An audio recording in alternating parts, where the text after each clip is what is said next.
All right, Peter, welcome to Trade Stock Podcast. Thank you, Justice. Pleasure to be here. Well, it's really exciting to have you here. And my favorite part of this today is that you walked up just about 5 minutes down the street at your headquarters to come here and shoot this podcast. Absolutely. You know, it's funny, like where our headquarters are like literally a stone's throw from each other. So drive by all the time and I think about you and like, what's K&D up to? Like what's happening next over there with Justin and the team, right? Which is awesome because things are always happening over here in your new space. Yes. First time here. First time here. So congratulations. Way to go. Thank you. Nice expansion. Yeah, it's exactly right. It's not easy to find office space in Watsonville or anywhere here. And the human component of office space is so real. Like, you know, just because there's space doesn't mean it's your space. Yes. So good job, like, and making the decision, which is also hard, and like pulling the trigger and being like, let's do it, right? Like instead of just like, well, maybe we could just cram some more people into the same space. Like, maybe there's a little more room. It's okay. It's okay to have a line at the bathroom. It's fine. It's fine, right? Well, I'm sure in 126 years of growing Graniterock, there's been different stages of that. Oh man, yeah. I mean, absolutely. You know, my first office at Graniterock was a single wide trailer that was sitting at the quarry, and for some of that time it was, you know, on a generator. You know, I operated out of a, you know, blue room restroom for at least half of my career, and because your office is wherever your office is, and that's just where the work is happening, right? And you just follow whatever it is. I do have a nicer office now, which is nice. I got a nice cubicle in the big ivory tower of the corporate office, which is a nice upgrade. But the office space is real. It is. Well, so let's get into this. I want to start by just introducing you real quick. And for those listening, I've got the pleasure here of introducing and interviewing Peter Lemon with Graniterock, a 126-year-old company headquartered right here in Watsonville. Started in Watsonville, correct? Yeah. I mean, we started in San Benito County officially, and that was our quarry, and we began right there at the side of the rail, right in 1900. Wow. February 14th, which is Graniterock Day, also known as Valentine's Day. Also known, yes. Yes. And you know, we started there. Quickly, Watsonville became our home because it was the closest like metropolis. Because you know, Watsonville is a booming metropolis, giant, especially in 1900. In 1900, and so Watsonville quickly became the home of the office and the, you know, kind of where that was occurring. But we've been operating still in Aromas, where we started, in San Benito County since 1900 continuously. Our plan is to continue operating there for another 125 years and continue to do what we've been doing. And that is an amazing legacy to be a part of.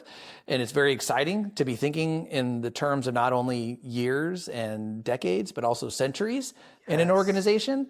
But yeah, this is home. This is where we live. This is where we breathe. This is our community. We've had generations of Graniterock people grow up here, work with us, you know, grandfathers, sons, daughters, you know, the whole gamut, cousins, second cousins, exes, you name it. You know, everybody has had a chance to be a part of Graniterock in this community in one way or another. You know, the degrees of freedom from Graniterock when you've been in the community for 126 years, not too far. Almost everyone's got some connection.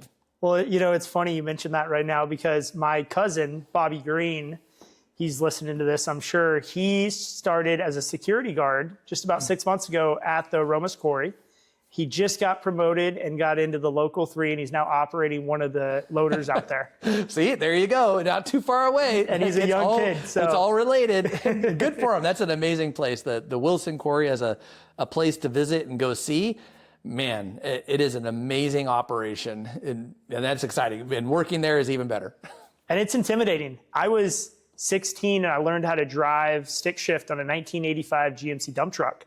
And my dad sent me up there to the quarry almost blind. I basically went into the office, said, hey, can someone show me around to where I go into this load up area and you pull the the string, what have you, to get loaded up with base rock. I think we were getting class 2 base rock, and I was not quite lined up right in the chute, and half the load fell off. Okay. Yeah, that explains a lot. Okay. So that was my one and only mistake. And then from there, I was like, all right, I'm perfect, center load. But man, it's been some really fun times and some really scary times up at the quarry. Oh, it's an intimidating place. It is. It is. I mean, there's a lot going on there, and when you're moving, up to 4 million tons of rock a year out of a location, there's a lot going on, right? Yeah. And, there's all the systems, and there's the customers, and then there's the team members, and there's, all the regulators, and it's all of the, all of the pieces all coming together to make that happen. And yeah, it can be a little intimidating because there's a lot happening all in one place, all at one time. And I'm sorry you missed your first load. Yeah. It sounds like you figured out it on the second one. Yep. I will say the team up there is very focused on safety. And that was one of the big things of like hard hat, safety vest, don't get out of your truck, follow the leader kind of thing. So, safety is a big part of your guys' culture. That was actually one of the things we took away when we were building our core values. We looked at Granite Rock and we saw the way you put safety in front of everything. And so our number one core value and fundamental is practice safety first. Yeah. Yeah. I mean, in any way you say it, and it's just absolutely true that safety culture is usually a leading indicator to the rest of the culture that follows behind it. But because if you could start with safety, everyone understands it. Yeah. Right. And if you could start there and it's like, yeah, I get that. Like, let's not hurt myself. Let's not hurt the person I'm working with. Let's not hurt the customer, and let's not hurt the public. Like, that's 4 things that you've agreed on. Yeah. Like out the gate, like no one's going to argue like, well, it's okay to hurt the customer. Nah, not a thing. Right. But those first 4 things, and however you say it, for us, it's safety before all else. However you say it, that creates that first moment of agreement. Everyone from that moment forward is like, hey, well, we agreed on that. Okay, now we can work through the rest of these things. How are we going to act in the community? How are we going to act as an organization? How are we going to be successful? How are we going to win against the competition? Okay, now we can work on that. But you at least have a foundation that everybody agreed on that very first, most crucial thing. Yeah, safety, that works. We're going to be a part of that. Let's focus on that. Well, I want to go way back here to the beginning of your career and how you originally got into Graniterock. You were going to UC Davis, you put yourself through college. Maybe take us back to the beginning of your career at Granite. Well, I'm a civil engineer, so I'm a stamping civil engineer. When I went to college, I believed that what I wanted to do was to go design and create things in our community, right? I didn't know if I was going to do bridges or waterways or like roads or buildings. I knew I wanted to build and design things. That's what I thought. But, it was, I grew up on the peninsula in Monterey, and it was the holidays, and I just happened to be walking, downtown, and one of our ready mix drivers, a guy named Sal Giamona, he knew my dad from high school or something, walked up and said, hey, he ever considered applying for an internship at Graniterock? And I was like, well, why would I work at Graniterock? They just drive ready mix trucks. Yeah. Like what would I do as a civil engineer with the ready mix truck company, like delivering concrete? And he's like, oh, no, there's much more there. There's other things going on and you might enjoy it. And I was like, well, does it pay? And he's like, yeah, I think it does. I was like, okay. Well, that got me in. We're starting to check a couple boxes. Right. Yeah. Like I'm because I'm like, hey, because I was working my way through college and, I needed to have, employment over the summer. And, in my past employment, I'd worked as a counselor at the scout camp and, that doesn't pay real good. A lot of fun. Totally. Not a lot of pay. And I was like, okay, well, maybe I'll do this. So I went and got the application. And at that time, the application, it was paper, and you had to actually handwrite all of your responses. And it was a part of the application where they actually evaluated your handwriting. Interesting. And so that was like the slowest writing and the most methodical writing I've ever done in my whole life. Yeah. And it was like 6 pages of like handwritten. Wow. Now I would fail. Imagine that, yeah. Right? Never have I don't write, I can't, probably in the last year, I haven't written that much. No, just like a to-do list or something. Right? Jot a couple notes. Turned in that application, and I got accepted to come work at Graniterock. And, essentially I started out just literally answering the phone and doing data entry. And, from that moment, when I got started with that, I got the opportunity to be a part of the building and the creating. I was a part of the construction group, and that just absolutely was my favorite thing. I was just, this is awesome. The people are amazing. The customers that you're working with have real material projects that we're going to go do something with. And the challenges were every day different. And so it wasn't the same every day.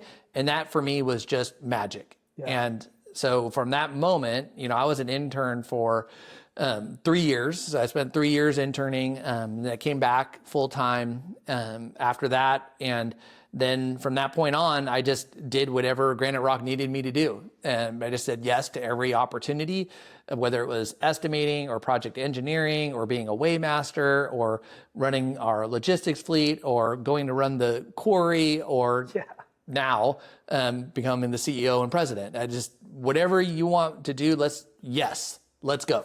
Wow. So I love that you say that, because I do believe the hunger and desire to just say yes, and whatever the company needs, I'm going to find a way to deliver, even if I'm not 100% confident in my abilities.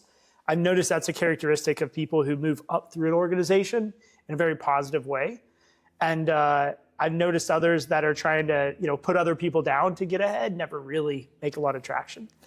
So tell me a little bit about that beginning. What type of construction projects were you guys working on? For those who know a little bit about Graniterock, but maybe not a lot, what type of construction projects do you find yourself on? Yeah, so Graniterock is a vertically integrated construction, heavy civil. So we get the rock out of the ground, we take that rock, and then we go and we make it black into asphalt, we turn it white into concrete, and then we have a logistics arm that delivers it by rail or by truck, and then we have our construction group. And so our construction group, which does heavy civil, so that's roads, bridges, earthwork, grading, flat work, and they are, all across the Bay Area. So, San Francisco, North Bay, into the little bit of Sacramento Valley and all of Monterey County. And basically, if it's something that is a part of infrastructure of anything on the ground, we're a part of it, and we want to be a part of it. And so in the beginning, when we were in that era, we were doing primarily paving. So asphalt paving was kind of our thing. And I'm going to say, something I'm not going to say right now. So back then we were called Pavex. Yeah. We've gotten rid of that name. We don't call ourselves Pavex because at that time we wanted to be paving experts. And so that we were like, we branded ourselves Pavex. And, the reason why we tried to brand ourselves, because we were really sneaky, because we also sold asphalt, and then we were going to compete against the people we were selling asphalt to. So we have a different name, right? They'll never know it was us. Yeah. But we're bidding on the same jobs, right? And there's obviously tension there in you're being a provider of a service, but you're competing with your customer. Right. And so in the beginning, it was mostly paving. And then we grew up and then started doing earthwork and overpasses and Caltrans work and, hospitals and, you name it. If you look around our region, it probably has some part of either our product, service, or our own work that was delivered by Graniterock. Yeah. And so what's it like building a bridge? I'm so fascinated with that. It seems like it's so much engineering. And then to actually put it all together and it comes together, I've watched these guys build bridges over the years around here, and especially in the Bay Area. It's a fascinating process. Have you been able to be a part of those projects from start to finish? Yeah. And, in those, and the reason that bridges are interesting in that way is that it's perceived really high risk. Because hey, you're going to go build something that's about to defy gravity. Yeah. Right. And it's crazy heavy, right? It's steel and concrete, and you're going to go suspend it over hundreds and hundreds and thousands of cars every day. Yeah. and you got to do that without any problems. So that work, it's all about planning, it's about execution, it's about being thoughtful, it's about engineering, it's about everybody being lined up on the sequence and cadence of work. So it's actually less about like, hey, did we design a strong bridge? It's more, hey, did we design a strong plan on how to get from when it's, baby bridge just coming up out of the ground to fully complete bridge, that time span in between, that planning, that safety, with the false work and the steel and the tensioning and all of that sequence of work is really where the tension lies. Because it's in that sequencing and understanding is where things can go really bad, right? Because you're like, hey, let's just do a little bit more today. And it's like, well, that actually could put the whole thing at risk. Yeah. Because there's an orderly sequence of how you need to go about the work. So bridge building is fun and it's interesting. I do like it, but moving earth and rocks, way more my jam. Yeah.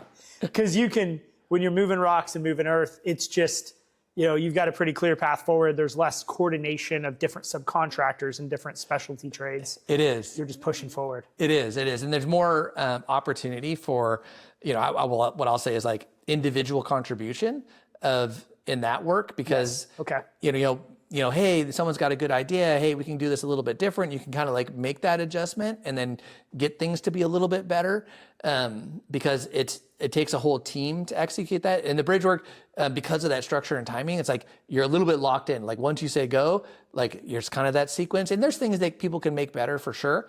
But there's more control because you're trying to defy gravity over thousands of people every day. So you want to take much less risk. Yes. Whereas when you're moving earth and rock, you can kind of be like, okay, yeah, that's a good idea. Maybe if we did cut, counterclockwise versus clockwise, maybe that will be better. Let's try it out and see what happens.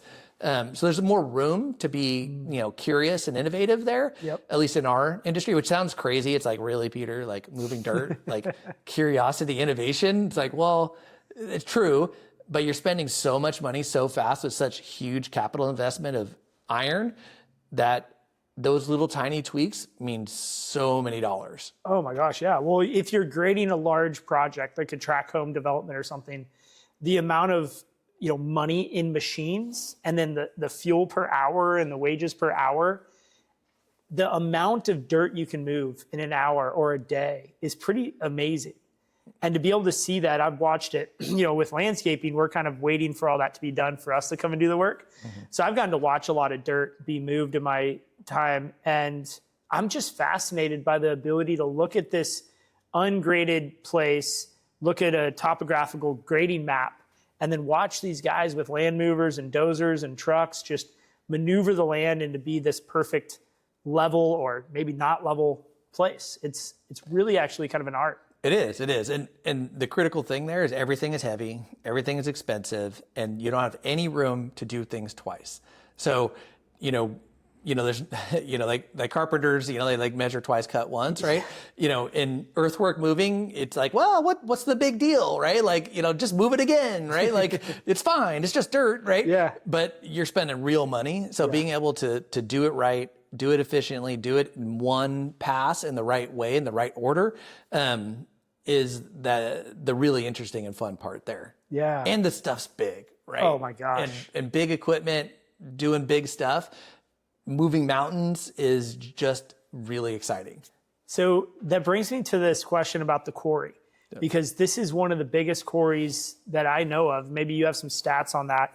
I get to fly out of Watsonville here in my plane, and one of my favorite things to do when we have nothing else to fly, we're just going up to have fun, is to fly over the Aromas Quarry, because it's kind of no man's land in terms of the aviation side of things.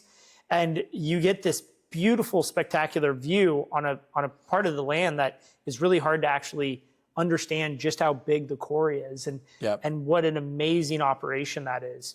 You got to run the quarry for a little bit, right? Yeah. I mean, I was blessed to give it that opportunity to say yes and go and do that. I spent about 12 years running the quarry. Wow. And to this day, absolutely the best job at Graniterock is being the quarry manager of the Wilson Quarry. And I would I like my job right now, but I would trade it out in an instant to go back to run the Wilson Quarry. Oh, that says a lot. It's just an amazing operation. Been in the operation since 1900, right? So there's a lot of history there. It's also really big. So it is the largest hard rock quarry this side of the Mississippi. Wow. It's a major resource to this community, and that resource, dimensionally, we go down to 120 feet below sea level. And so it's below sea level. It's about a mile long. It's about a half mile wide. And it's the resource by which, essentially the Bay Area and the Central Coast was built on. Right. And, when we're, in that space and you're inside the quarry and you're down looking at things, and there's a Deal Evan dozer, and we, my second favorite job is doing tours at the quarry. And I'm taking people in there, and they're, oftentimes it's school kids, and they're like, my dad drives a really big dozer. And I'm like, oh, is it as big as this one? They're like, oh yeah, for sure. And I was like, okay, little dimensional problem, because you lose perspective. Totally. And because then I explain well, this dozer, if it was going to go down the road, it would be a 4-lane highway that the blade crosses, right? The blade's 4 lanes wide, and I'm sure, elementary school kid, your dad does drive a big dozer. I'm sure he does. But it's like a little tiny baby compared to this. And you walk up 2 sets of stairs to get up into the cab. But in that place, everything just kind of loses perspective. Right. Which is part of the magic of what you're saying. When you don't get a feel for it unless you can kind of step back and take it all in, because it is a tremendous resource. It just really is. And there's over 100 people that work there. Wow. It operates on multiple shifts, and we're processing aggregate at night, and we doing maintenance in the day and shipping aggregates 24/7, and it's all this huge automated machine to turn itself on and turn itself off all by itself with no human intervention. Wow. And that's operating over acres and acres and acres.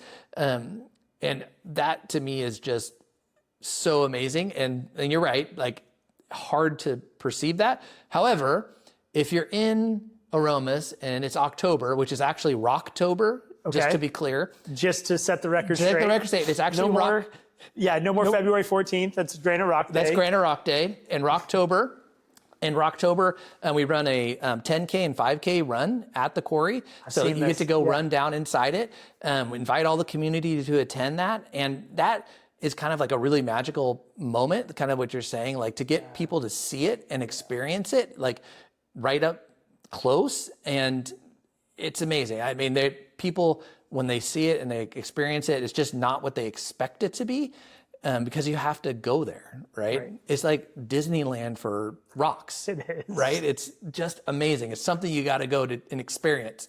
You can't experience Disneyland watching it or seeing it on TV. You got to actually go. Yeah. And that's when it's real. Wow. I want to go take a tour just as you're talking about this. I want to go. Let's go. Let's go do it. It's in the show. Yep, sorry. Let's go right now. Show's Sorry, over. guys. We'll take it on the road. Yep. So, wow. So you mentioned automation. And when did automation start becoming a part of the quarry? Yeah, so I'll take you way back if you don't mind. So Please. in the beginning, in 1900, no automation. It was literally, pickaxes and donkeys and buckets and shovels, right? Wow. In the beginning. Yeah. Yep. Then quickly thereafter, we started to get the first types of mechanization in. So little tiny ore carts pulled by donkeys, right? So it'd be an ore cart, you put the rock in, and they can move it with a donkey on a little narrow gauge, and they take that little cart and they dump it out, right? Mechanization. Then came industrialization. And so then we started to get locomotives. Yeah. And so the locomotives, now we have an engine, don't need the donkeys and the mules anymore. And now we have, hydraulics and, all of that type of industrial tools that came into the quarry. Then after the industrialization came what I'll call, kind of the next era, which is, really the mechanicalization, which is when the rubber tired loaders started coming in, and the mobile equipment, and all those started running around, and once again, on our way to what's coming next. Then really proud. We actually installed a rock ATM at the quarry, and this happened in the 80s. Okay. So take yourself back to the 80s, and you would go into the quarry, and there was actually a box, and it had like one of those green screens with a big keys on it. Yeah. And you could put in your number, and it would issue out rock to you out of the plant. Yeah. In the 80s, and that was like groundbreaking, Yeah, like mind-blowing technology. Like, what? Like, I could put in a number into this box and it'll like give me rock? That's amazing. Yeah. So then from there, we started into kind of towards the more modern area. And that's where we've gotten into where we got true automation, machine learning. So we implemented machine learning probably back now, gosh, dating myself, 10, 15 years ago. Okay. Yeah. And so, you know, That's pretty like advanced 15 years ago. 15 years ago, people weren't like, it was still like in textbooks, like, hey, there's going to be this thing about machine learning. Yep. And we were implementing that. And those automation models are now what operate the quarry today. So the what we call the primary, the secondary, the water reduction, the sand, and the load out processes all are utilizing automation and machine learning. So fully implemented self-learning cycle, and it takes 3 people to run the operation. They have a big, room full of screens, but we're not done. Yeah. Because if you didn't know, have you heard about AI?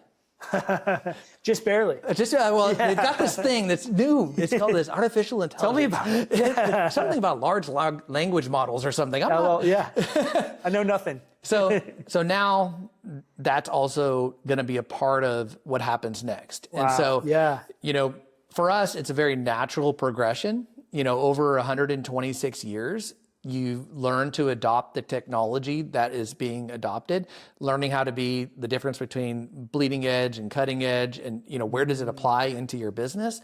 And now it's the era of AI, and we're going to learn and apply that AI into those operations so they can help facilitate. And what's interesting here, over time, you could think of it as, net, we'll call it man hours per ton. Yeah. Right. Okay. Yeah. So, man hour per ton, pick, mule, bucket, shovel versus man hour per ton today.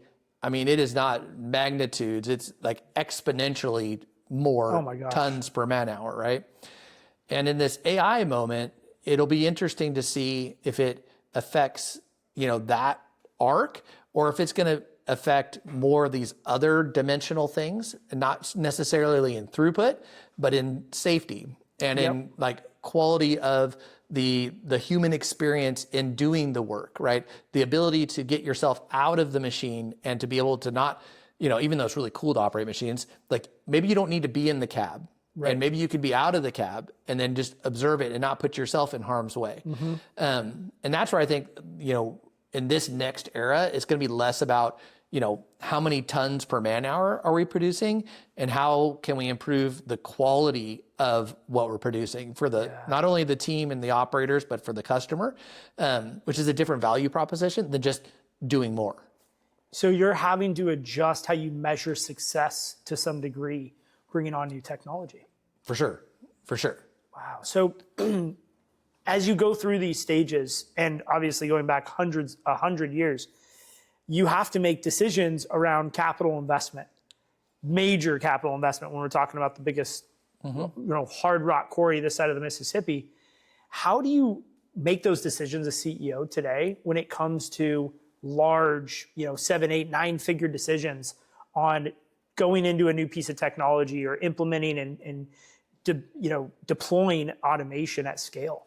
Yeah, absolutely. So what we do is at the corporate office, we have this big caged ring, and basically I let my vice presidents get in there, and whoever survives wins the capital. Yeah, so the strong shall get. The strong shall survive. Yes. And so they let them duke it out, and whoever wins, then that's who gets the capital. So for us, I love your way of managing. This is great. Right? It's so fun to watch. Like everyone's like, ooh. So capital deployment, super critical, right? It's the lifeblood of your future. right? How you reinvest back into your business is your future, right? It's your investment in the bets you've made that lead to that future success. So for us, it's a very disciplined process. First thing is that the door is always open. So anytime, anywhere in our business, if someone's got a great idea that needs capital, they can raise their hand and say, hey, I got this great idea. I want to get it in. Yeah. Rather than an annual cycle that's like, okay, we saved up all the money in the cookie jar. Submit your budget. Submit it, and let's shake out the cookie jar and then dole it all out. And I'll see you guys in a year. Yeah. So that's number one, and that's really material because we did use the cookie jar approach in the past. And it was like one moment, one time, one challenge, and all the money got doled out, and I'll see you in a year. So that's one, is that you have to keep an open door. You got to keep a little dry powder. And that as CEO and board, that's ready for that good idea. So don't spend it all. Leave yourself a little bit room for that next good thing. The second big thing is that the return on capital oftentimes can't actually be determined. Okay. Because the alternative is just, well, the way we say it, is stupid on its face. Yeah. Right? So, like, for example, hey, you got this big, beautiful loader that has been operating since 1982. It's 40 years old. Yeah. Right? And they're like, well, we want to replace it. And, we've tried to do a return on capital based on, how much we think it's going to cost us to keep on maintaining it, or, what we think the alternative cost is between the two different loader buckets. It's like, it's just, no. It's 40 years old. Yeah. It needs to be replaced. We can't measure the thing that you're not going to do because we're not going to ever replace that final drive or that transmission or that engine, right? And trying to theoretically say that's a savings. It's like, well, we didn't do it, so we saved it. So this new loader saved us this money. It's not very real. You're probably going to total that equipment out or something if it goes out. It's going to go away, right? So, so often, you get tangled up trying to get a return on investment and on things that are just must-do replacements, right? If you're going to stay in the business and it's a core tool, it's a must replace.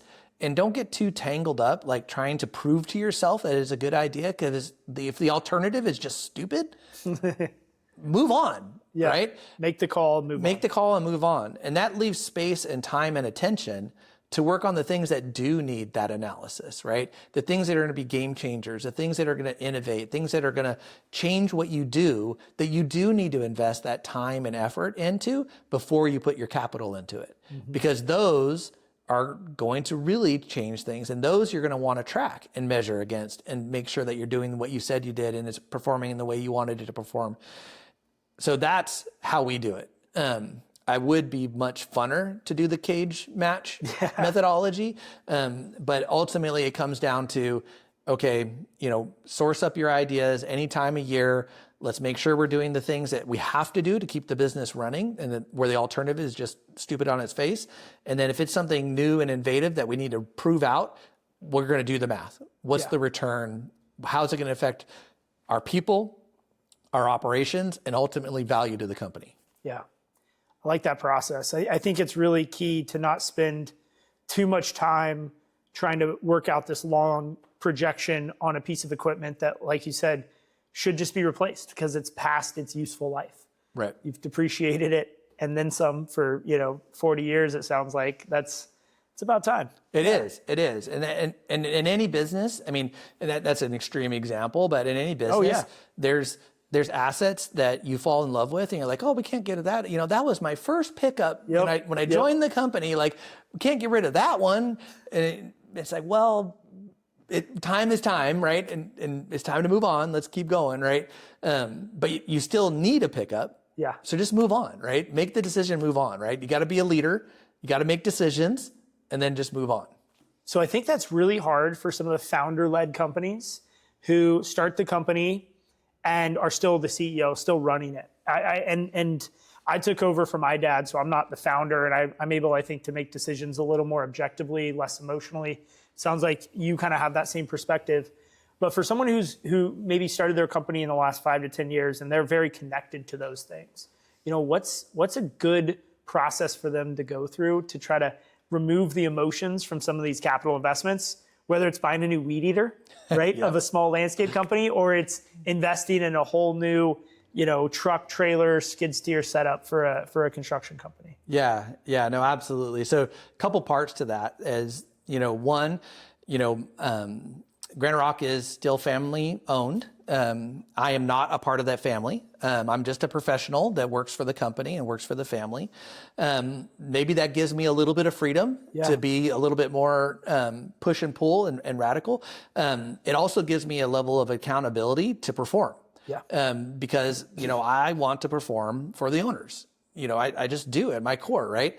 And so there's that dynamic piece there. So, and, being a founder, owner, listening to your professional staff, I think is important because they're going to challenge you. They're going to ask you hard things and they're doing it for a reason. And if you feel that welling up of emotion, that just visceral, like, I don't like it. You got to okay, let me understand where they're coming from before you make the decision. Because ultimately the decision will be yours, right? Yeah.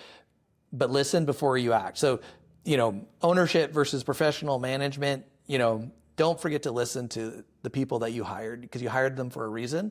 Give them space to voice their concerns or their desires for that weed eater. Right. And listen to them because, don't just stick to the one that worked for you. Yeah. So that is the second part is just because it got you to where you are doesn't necessarily mean it's going to get you to where you want to go. So the weed eater that you fired up 5 years ago with its 2-stroke engine that was ripping and tearing and would just, go and do its thing and it was awesome.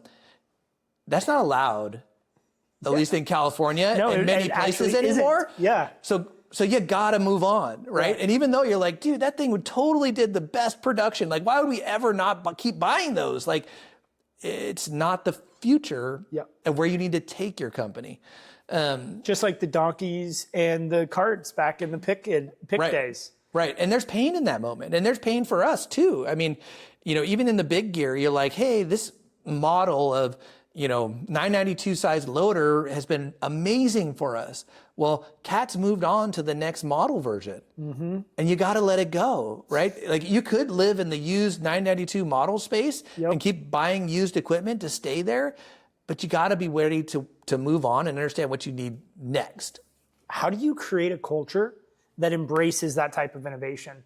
Because in our industries, in construction industry, but I think civil especially, there is a connection to that old school 992 mindset or other, there's another analogy for that. But how do you build a culture of innovation in an industry that sometimes can be a little stuck in the mud?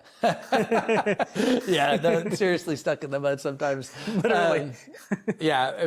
The opportunity there is that one, I'm an optimist. I believe in people. I think that a lot of the change anxiety can be relieved with good, clear transparency and understanding. If you try to rush through that, then people will latch on to what they know, right? And especially in the construction, because they're like, hey, I just used it, I just built it, I just been a part of this has worked for me.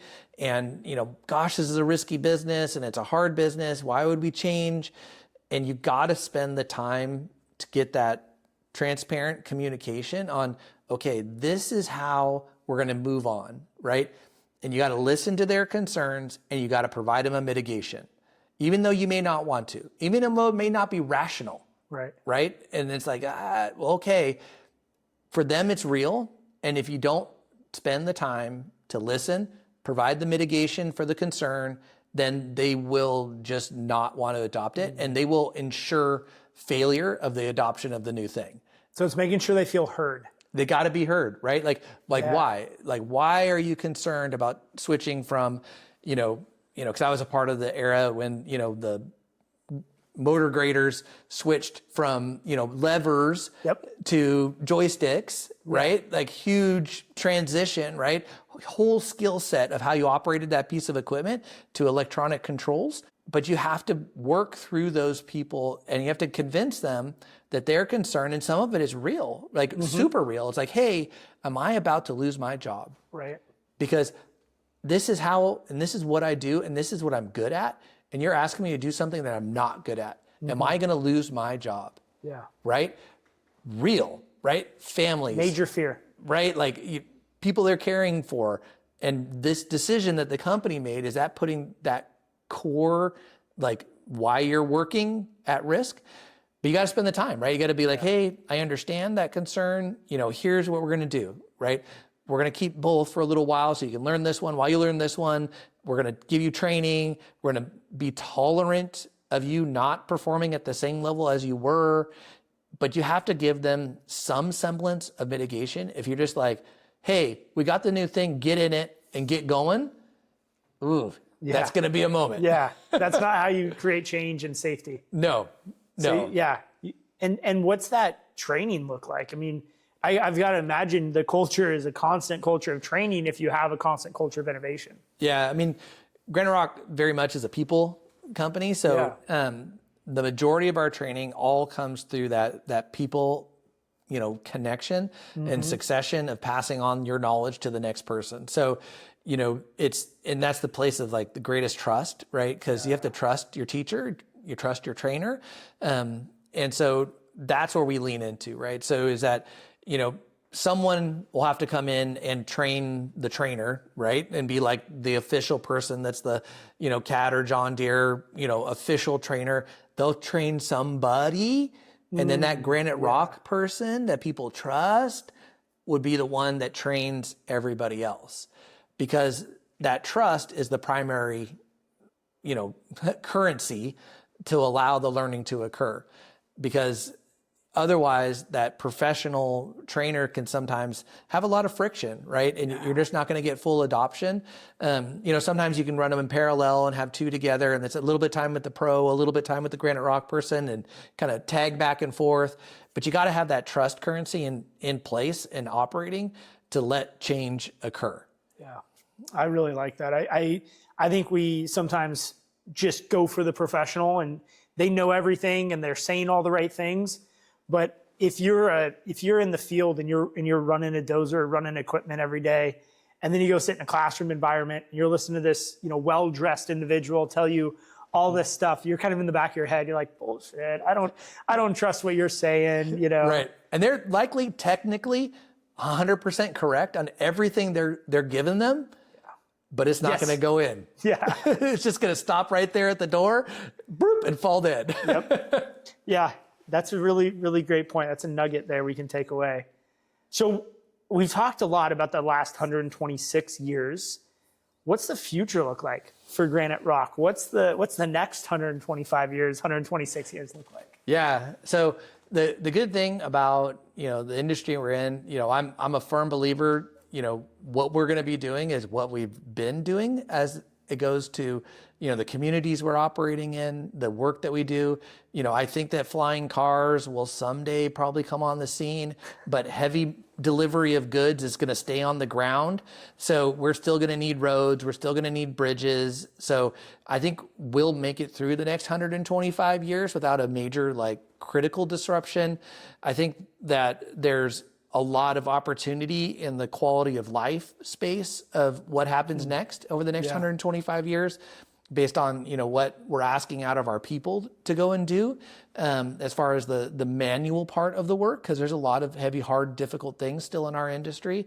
I think that humans will absolutely still be building and doing, but the dangerous and hard will now be deferred to automation, robotics, and machines. But there's still going to be somebody who's overseeing, managing, operating those things, which will just be a net improvement in quality of life. Less people getting hurt, that type of thing.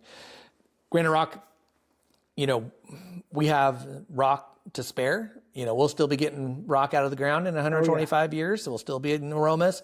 We'll still be in Watsonville. We'll still be in the Bay Area, still be in the Central Coast. This is our home. This is where we live. Our people work here.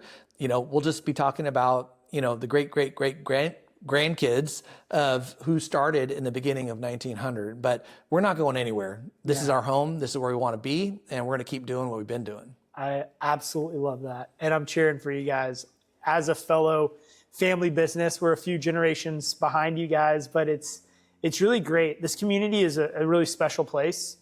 They really do look out and treat the business community well, even though it can be hard at times. The overall aspect here is if you take care of the community takes care of you.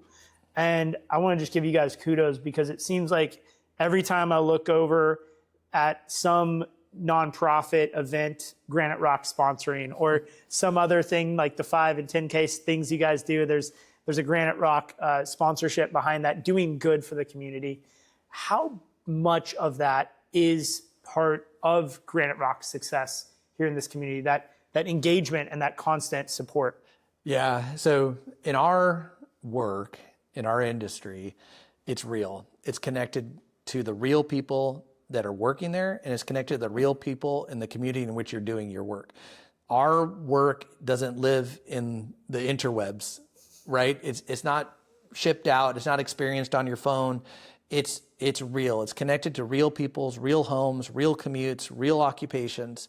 So we firmly believe we have a connection to that community. And that's a part of who Graniterock is. Graniterock thrives when our people thrive. Yeah. That is our purpose. And that part of our purpose connects right through community because our people live here. They work here. Our customers live here. They work here.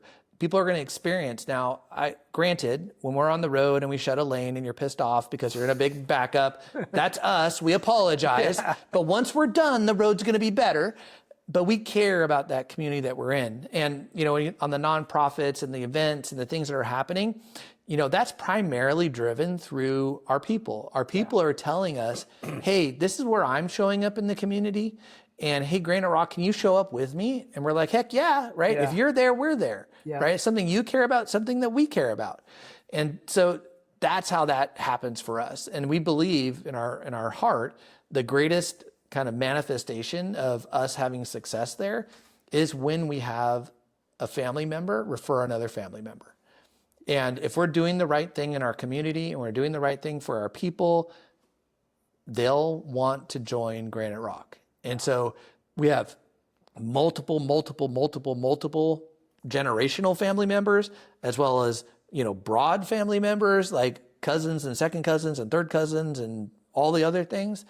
And so that's how we measure success, which does create a lot of complexity with HR sometimes, but we'll put up with that. They'll figure it out. Yes, we'll put up with that. And the other side, which is that, hey, we believe we're doing the right thing because people are referring their people they care about the most, their family, to Graniterock. Wow. I truly think that is one of the biggest and highest honors as a leader of an organization is when someone refers their son or daughter to come and work at your company. And we've had that happen time and time again. And it's moving because it makes you realize this person trusts me and this organization that much with their whole family. Right. It's special. And yeah, no, I've interviewed over 100 people now on Trades Talk, leaders, entrepreneurs, business owners, CEOs. And the most commonly mentioned thing of successful entrepreneurs and organizations is a focus on the people. No matter if you're a tech company or moving rock or maintaining landscapes, when you focus on your people, great things happen. Now, I want to ask you a little bit about this era of AI, and we kind of hinted at it a bit. And I just would love your take on it because, I think we're in a very unique opportunity time because we have a physical, the trades industry does physical work. And now there's this AI component coming onto our work. And people have said, well, AI is not going to impact the trades at all. Others say, robotics and AI is going to take over everything. I'd love your crystal ball take on it of where do you see us in the next 3 to 5 years in the civil engineering and trades industries? How is AI helping? How is robotics helping? Are humans still involved? You kind of mentioned a little bit of that earlier, but I just love to go 1 or 2 levels deeper on that. Yeah, multiple parts there. So, one part immediately apparent, lots of contractors, and even though we call ourselves builders and trade, like we're actually contractors, so there's contracts involved. Yep. The capability of having high quality contracts is absolutely right there. Yeah. Like it's here today, and a high quality contract is good for you and it's good for the owner. And that is immediately available. And the greatest failure point of, mid, small contractors has to do with poor contracts themselves, right? Getting themselves into a pickle that they can't get themselves out just because they signed up for something that doesn't have a good way to deal with change or a problem or, a critical issue, and it just put too much risk on one side or the other, or the owner inversely being put in a position that's like, hey, I just can't move on. We got to cancel the job, right? Yep. We saw that a lot during COVID. Yeah.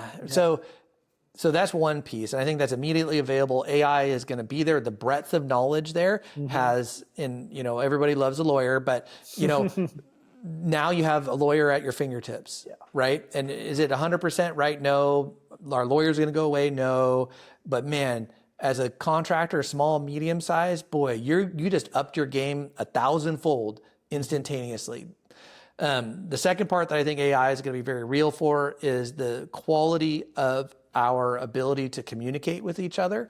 I really feel that the era of the miscommunication between individuals, whether it be for language, just general understanding, being able to get it into a out of the jargon that you don't understand into a way that you do understand it. Yeah. Because you get dumped some big consulting compendium of like, here's the best way to do this stuff. It's 1,000 pages, right? And you're like, I need that in about 10 words. Give it to me in plain English. Yep. Yes. I think that's a huge AI benefit. Now getting into the physical space. So in the physical space, I do very much believe that there'll be an increase in safety. I think that the AI effort and machine robotic automation is going to make our world safer. It's going to be faster, quicker, and better than humans at making things safe. That's pretty low bar when you think about it. Like, right. Yeah. Like, even though it's really hard to do, it's like, okay, just safe, right? It doesn't mean necessarily it's good, right? So safe is safe, not necessarily. Not necessarily like, so like the way I'll kind of articulate that, like, it's good that you can get a vehicle that doesn't crash. It's probably a little bit of ways from getting on the track at F1 and winning. Yeah. And be really, really good at execution, right? And that safety will get here soon. Like it's already starting. It's going to get here soon. Same thing for quality of work if you're in the trades, right? It may be able to get you safer and better and kind of like that minimum bar before it's really good is still a ways away. I do believe that, there's going to be automation and then robots and, all of those things are going to happen. But before it's good, humans are involved for a long time. Right. And it will get good. It will get there. I'm going to probably be my kids' challenge, not my challenge. Because once it gets good, then there'll probably be some turmoil and, okay, what now? Right? Yeah. And, that will be a challenge, but that's still a ways away in my view. I'd agree. Because before you're good, it's going to take a lot and a lot of trust, right? To allow that to happen. So I think we're okay for now. I think, as, contractors, tradespeople, put that model to work today as it pertains to like words and documents and paper and proposals and, get it deployed. Like, don't wait. When it comes to the physical space, implement those safety things. It's going to be better. It'll meet that minimum requirement. Turning over the keys of the business completely, I'm cautious. Yeah. We're seeing this actually. The great analogy and example is the robotic mowing is becoming very much a reality. And we're actually utilizing that to a high degree, but not in areas where they want this perfect, cut where you have all the lines lined up and everything just looks super sharp.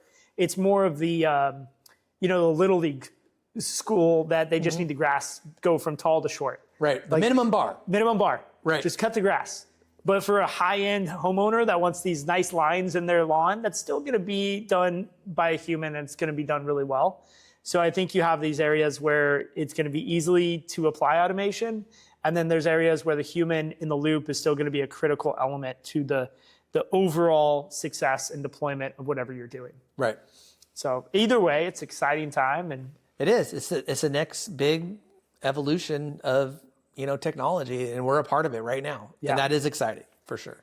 it does give me some, talking with you gives great perspective for me, because thinking back to where it started in the 1900s with the pickaxe and the donkeys and the carts, and thinking of where you're at today, helps with this feeling of being overwhelmed. A lot of people are overwhelmed with the change and the rapidness that it's coming. But I think if we look back over the 126 years that you have been around and built this strong company, it's a great example of a company that can survive and evolve and build with the change of our communities and with the change of our world. Yep. Just take care of your people. Know that change is coming. Communicate the change. Make sure people understand. Mitigate their fears. We'll be all right. Yeah. It's not all going to end. They're not going to take over. It's not Terminator Day. It'll be fine. We're good. It'll be fine. So, Peter, I love to end these shows with a trade secret. Yep. And the question I always ask is, what's a trade secret, something you've picked up along the way that you'd love to leave our listeners with? So for me, it's really two parts. And I say it all the time at work. Food is love and gear is great. So food is love has to do with the real personal connection of food. Stopping, eating, when you give somebody a burrito or a taco or a donut, right? Like there's instant like, oh man, thanks for thinking of me, right? Yeah. Like, it's a human connection reality. And for customers or vendors or the public, it just creates an equalizing space, and food is love, right? Yeah. People just appreciate it. It stops the humdrum of the activity, and everybody has to experience, because we're all still humans. So we all still eat. So we have that in common. We do. So food is love is an important part of our culture. And while we give good pay and bonuses and incentives and all of those things, food is better, right? Because it creates a personal, real connection. It's nice to get money in the bank, but having that connection with your manager, your team member, your peers, it just, there's a better moment there that's available to make that human, real connection. And the second part, which is gear is great. So you're wearing your, K&D landscape, gear on today, right? People love to represent what they're excited about, right? And when you give out gear to your team or your customers, or even I love giving gear to my competitors and seeing them wear it on their sites, there's a natural never-ending cycle of pride there, because the next time they get out that hat or that shirt or that water bottle, right, they're like, oh yeah, that was cool, I got that thing, right? Like, and it's you bringing me utility today for that relationship or the thing I did, or like when I had that meeting with, and there's a really nice connection there that lingers longer than food. Yeah. Because food is good in the moment, but the gear is great and it lasts longer. But most of the time, people don't just like rip off their shirt and put on the shirt you just gave them, right? They're like, oh, thanks, I'll put it on later. Yeah. But when they get it out and they use it, then there's that connection again, right? Like, hey, I got this from somebody, and that's neat, that's exciting. And the gear is great. Primarily is a human connection for me. It's not, hey, we're gonna put 10,000 hats in a box and ship it to all 10,000 of our customers. It's a person giving it to a person.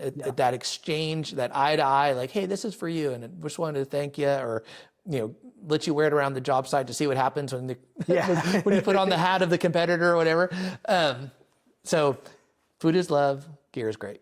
I love that. And what's funny is we had a team meeting a couple weeks ago, and Josh Ross comes in and he's wearing one of your Graniterock hats, and I had to give him a little crap. I was like, what are you doing wearing a different brand to our company meeting? But it was funny. We have a few brands that we're like fair pass on. Right, they're okay. Graniterock's definitely one of them. Yeah, so we got you. You got us.